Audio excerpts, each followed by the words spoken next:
видео выходит при поддержке титульного партнера чемпионата, Кубка, Суперкубка и сборной Казахстана компании Олимбет. Спасибо, Олимбет, что поддерживаете футзал Казахстан и футзал в Казахстане. Солтүстік өңірі. Ой, қазір тамаша гол Матеус! Матеус Каспийдің 99-ші нөмірлі шабуылшысы матчтағы алғашқы голды соқты. Көтпеген жерден үлгере алмайтындай болып көрінген, бірақ бразилиялық легионер дәл соққы бақтай алды. Осылайша чемпионаттағы екінші голын тоғытты. Каспий алда.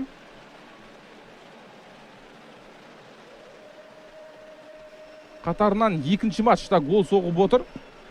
Кеше Ақтөбеге гол соқты бірінші ойында. Бүгін міне екінші матчта да қанжығасын майлады. Альберт Ақбалықов оны ұстай алған жоқ, және Эвертонның пасынан кейін дабл пенальти болады.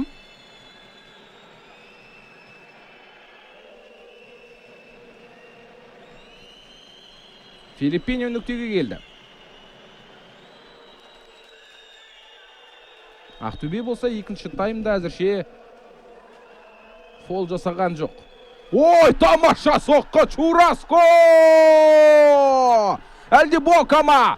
Ақтөбе таразы басын теңестірді. Қазір Боканы көрсетіп жатыр бізге, бірақ Чурасконың соққысы қандай ғаламат болды. Бока допты қақпаға туралап жіберген секілді. Енді қайталауда қазір көрем. Чураско алға қарай. Чураско! Соққы гол! Ақтөбе алға шықты. Чураско! Камбэк жаңа ғана. Каспий гол соққан жоқ. Сен соқпасаң, сан соқтырады. Бұл футзал. Жазылмаған қағида бар. Чураско есепті 2-1 қылды.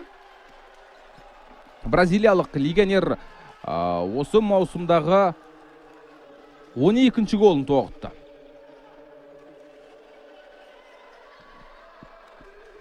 Керемет ұйымдастырылған қарымта шабуыл. Бокадан пас алды да Чураско.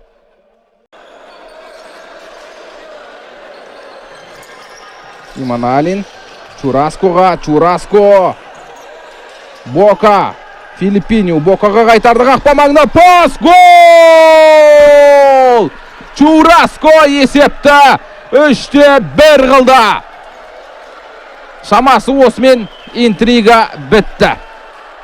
Камбэк. Кеше Каспий камбэк жасаса, бұл жолы Ақтөбе футзалшылар камбэк жасап отыр. Чураско дубль авторы қазір 3 деп көрсетіп жатыр. Енді бізде екінші матчтағы екінші голда Бока есепті теңестірген кезде бізге Чураско деп Бока гол авторы деп көрсетіп.